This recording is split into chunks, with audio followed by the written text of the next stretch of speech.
Voilà, une actualité boo xam ne concerne nañu l'affaire Gana Gueye avec cette histoire de lobby homosexualité ñu gis ne carrément gis nañ super médiatisation bi nga xam ne ici au Sénégal def nañ ko même ça en France gis nañ des médias yoo xam ne ils ont tapé directement sur Gana voilà. Voilà. Votre point de vue là-dessus? Moi, mon point de vue, je vais pas axer ça sur cette volonté gay et tout ça. Moi, je vais axer ça sur l'industrie gay, l'industrie LGBT.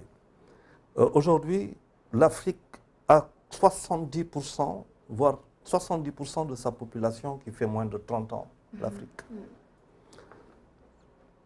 Ça fait plus de 800 millions de personnes. 802 millions de personnes qui sont pour l'usine, l'industrie LGBT, des consommateurs à capter. C'est lu ñuy jaay seen yére yooyu nga xamante ne boo xoolee boo gisee sa doom bu góor sol ko wala sa rakk wala sa mag bu góor sol ko da nga koy xoolaat parce que xàmmeewoo si maanaam si say code vestimentaire si sa gisan àdduna si sa maanaam sa vie de tous les jours si sa diine bokkul si loo xamante ne dafa bokk si say sol mu ñuy sol seen nga gis xale yu góor yi di sol di teg seen saak yu ndaw yi teg ko nii di ko teg comme jigéen ñuy téye seen saak yooyu ñu koy teg ansi mu nekk comme saaku jigéen ñu dem ba nga xamante ne di nga mun a sol loo xamante ne bon jupe comme nu mu koy defee seen dëkk di sol ay dàll ak ay talon comme ba nga xamante ne que di nga gis nit ki si biti dootoo xam est-ce que kii góor la wala jigéen la parce que lu ñuy sol ñoo bokk ñoom loolu la ñuy wër te loolu seen dëkk foofu si kaw daanaka jeex na. Pourquoi? Parce que ils ont une population vieillissante. Ils ont une population ñoom c'est l'Afrique te ñun ñoo dàq copier koo gis si àdduna ñun copier rek la ñuy def ñun daal xoolal fii ñu dem xew ñu ñëpp di sol suñuy caaya buñ ko soloon fii nga xool xale yu jigéen ñi boo ñëwoon taxaw nii yow maanaam ku ñu sol caaya nii ngay tourner bàyyi ko fa. Ce suivisme. ñun xam nga ñoom dañu jàng ba xam ñun ñooy kan maintenant il est heureux de constater que dañu am ay xale yoo xamante ne ils disent non quitte à sacrifier leur carrière. Idrissa Gana Gueye pourquoi ñu war ko jàppale parce que wër na ma man que dinañ ko fayloo. C'est sûr. que ñi dinañ ko fayloo muy France wala muy Europe dinañ ko fayloo les Anglais Liverpool démb lu leer la wax ci benn kii ñoom ils sont pour ça. Sadio footballul Sadio Mané footballul Salah Mané Mohamed Salah ñun ça veut dire on va vers cette guerre civilisationnelle mais pour man c'est moins ça peut être ça aussi. Ça peut être un monde qui est devenu totalement fou, déréglé, complètement déréglé, avec des gens qui estiment que ñoom ñoo war a dem entre ñoom dañ leen war a jël ñooñu ñoo xamante ne ay góor rek ñu yóbbu leen si benn île ñoom rek ñu dëkk foofu ñu xool si dans un siècle il en restera un seul ñu jël jigéen ñoo xamante ne tam loolu rek mooy seen kii ñu yóbbu leen si benn île au bout de 2 siècles inchallah ou 1 siècle on en aura fini avec tout ça mais pour ñoom et ça je le dis et je l'assume. Par contre pour moi, il y a une industrie LGBT qui est en souffrance et qui cherche son marché principalement en Afrique et en Asie. En Asie, ils sont combien de milliards? boo demee si yenn dëkk yi Asie da ngay waaru si yàlla. On voit là-bas des choses qui sont surréalistes. C'est un énorme marché. Ils veulent avoir des vitrines. Ils veulent léegi boo duggee si yenn dina jaaxal sax léegi nga dugg si yenn magasin yi di gis loo xamante ne daa ko woon gis même le matériel l'étude de tout ce qui relève du sadomasochisme léegi moi j'ai eu la grande surprise de voir ça nëbbuñu ko dugg si benn shop ma gis ay monotes gis ay. En Asie. Ici. Je parle du Sénégal. Au Sénégal. Sénégal la yow. ma gis ko ma tourné net ki mel ne ko mais yow lii da nga koy exposé nii mënoo ko sax mu ne ma non parce que boo ko exposé wul nit ñi duñ ko gis te duñ ko jënd ma ne ko parce que mu ngi jar mu ne ma waay yow grand lii mooy gën a jar lépp. Sérieux? Mais c'est dur non nous sommes mais la preuve c'est que tous les jours on parle de quoi là. La preuve tous les jours on parle de quoi ça veut dire que bon nous sommes aussi dans un pays où les gens parlent beaucoup de choses cela montre mais nous sommes malades aussi. Qu'est-ce qu'il faut donc Charles pour voilà stopper lobby homosexuel yi nga xam ne mën nañu wax ne ils sont hyper puissants face à une jeunesse africaine aussi en manque de repères. Il faut leur faire la guerre. Comment? Leur faire la guerre. Moi j'ai aimé que le président Macky Sall ait soutenu truc, hein. J'ai aimé Idrissa Gana Gueye. Mais on a vu aussi le tweet d'Emmanuel Macron aussi, hein. Oui, mais finalement, qu'est-ce que ça va donner? Mais Emmanuel Macron, moi, c'est pas pour moi un exemple, hein. Je veux dire, je compare pas le président Macky Sall à Emmanuel Macron. Emmanuel Macron, c'est le président des Français. Qui il est, ce qu'il fait, avec qui il le fait, tout ça, c'est le cadet de mes soucis, c'est le problème des Français. Je demande de respecter mon président, de nous respecter, de respecter Idrissa Gana Gueye. Il ne peut pas le faire, mais si ça doit continuer comme ça, nous Sénégalais, nous sortons et nous disons, nous tous, nous prenons rendez-vous et nous disons à Macron, avec 1 million, 2 millions de Sénégalais dehors, et on va voir si on ne va pas régler. On fait du Poutine. Il faut savoir faire du Poutine. D'abord, sans que dans Poutine, dans le bon sens du terme. Est-ce qu'on est préparé à ça aussi? Dans le monde d'aujourd'hui, c'est un prêté pour un rendu.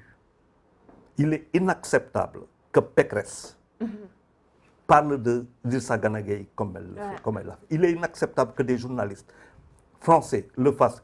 Ça veut dire de la même manière que Idrissa Gana Gueye a refusé de porter un maillot, c'est de la même manière qu'on doit le lui accepter, sinon on fait dans la discrimination. Ça veut dire qu'aujourd'hui, je ne suis pas avec vous. Quand il s'est agi de mettre un genou à terre par rapport au mouvement raciste dans le monde, l'équipe française a refusé de le faire. Et pourtant, elle a des blagues dedans. Et des blagues dedans n'ont pas joué le jeu. On ne leur a pas tapé dessus. Qu'elle critiquait ou l'un, c'est leur affaire.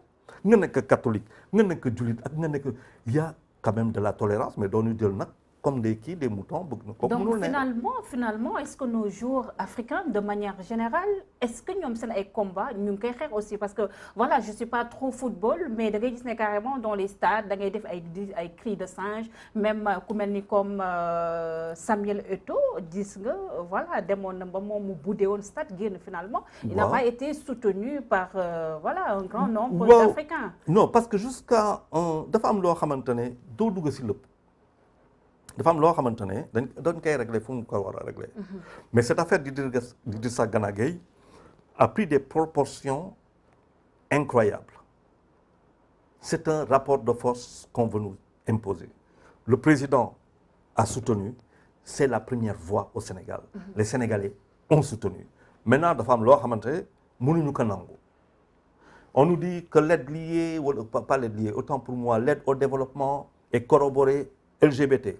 téye leen seen xaalis dafa am loo xamante ne bés bu ñu ko décidé ñun africain bés bu ñu ko décidé ñun ñu gis yoon ga te yoon ba si yoon baa ngi nii amul yoon booy bu ngay inventé yoon gaa ngi da nga kaa jël rek wala doo ko jël bés bu ñu ko defee ñii dootu ñeme sax taxaw di ñu wax ak ñun parce que buñ leen mënee historiquement depuis toujours daa yàgg ñun ñoo gëmul suñu bopp ñun ñoo xamul itam suñu bopp bu ñu ko xamoon ñii duñu sonal ils sont LGBT c'est très bien je ne suis pas LGBT c'est très bien ça c'est facile.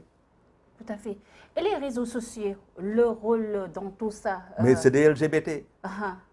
Qu'est-ce qu'il faut finalement par rapport à ces réseaux aussi? Mais c'est pas compliqué à partir du moment où mais moi je dis je suis pas d'accord avec Poutine sur ce qu'il fait par rapport à l'Ukraine mais j'aime Poutine dans la mesure où kenn du ko yeb à partir du moment bu nga xamante ne ku wax LGBT nga coupé ko nga dagg ko nga génnee ko suspendre ko mais dama lay suspendre yow sama dëkk mu jeex. on accuse souvent li nga xam ne mooy réseaux sociaux yi ñu nekk voilà lui def la promotion de la médiocrité wala sax la dégradation de nos mœurs. Finalement est-ce que ces réseaux ñoom ñooy le problème ou bien l'utilisation que l'on en fait, Charles? Non, il est évident que les réseaux sont un véhicule, sont un vecteur dañuy conduire ils arrivent à faire arriver dañuy jël autant pour moi ils prennent une information d'un point B d'un point A qu'ils amènent au point B par leur réseau, par leur circuit. Donc ils arrivent quand même à faire rentrer dans les masses les messages qu'ils veulent, les codes qu'ils veulent, les couleurs qu'ils veulent, n'est-ce pas? Maintenant, si aussi chacun de nous, par rapport aussi à un niveau de compréhension des choses, par rapport à une éducation, par rapport à un nombre de connaissances assez important et souhaitable pour dire dans la société, on arrive à faire face. Nous prenons par exemple les couleurs arc-en-ciel. Nous savons qu'en Afrique du Sud, quand Afrique du Sud, on parle de pays arc-en-ciel. Ouais. Est-ce qu'on dit Afrique du Sud, pays arc-en-ciel parce que c'est LGBT ou on dit arc-en-ciel pour autre chose? L'arc-en-ciel, ce n'est pas quelque chose qui appartient aux LGBT. Pourquoi a-t-on accepté que nous nous disions arc-en-ciel, moomal ko seen bopp, te nous sommes incapables de leur dire que lii mënu leen ko jël seen bopp? C'est-à-dire qu'aujourd'hui, boo bëggee noyé LGBT xam nga lan la. xeex bi day commencer d'abord par dire que arc-en-ciel couleur yu ñu jël ñoom moomuñu ko ñun ñëpp ñoo ko moom. dañ leen ko bàyyil foofu lañ njëkk a gagné seen combat. Léegi pour moi c'est un combat qu'il faut mener. Léegi un combat contre LGBT du gën a jël jaas yi wala kii di xeex ak ñoom comme ñu ko bëggee def wala ñu ni ko kii pour moi c'est pas ça. Ils ont des moyens considérables. Mais par contre, ils ne sont pas les plus nombreux. On m'a dit. Boo jëlee benn LGBT, c'est peut-être sur 100 wala sur 1000 wala sur 10 000 wala sur 100 000. C'est vrai que benn pomme de terre dina yàqu saaku mais boo jëndee pomme de terre bi seppi ko yeneen yi baax léegi lu ngay def boobu kooku il faut les armes qu'ils utilisent ce sont les mêmes armes que nous devons utiliser.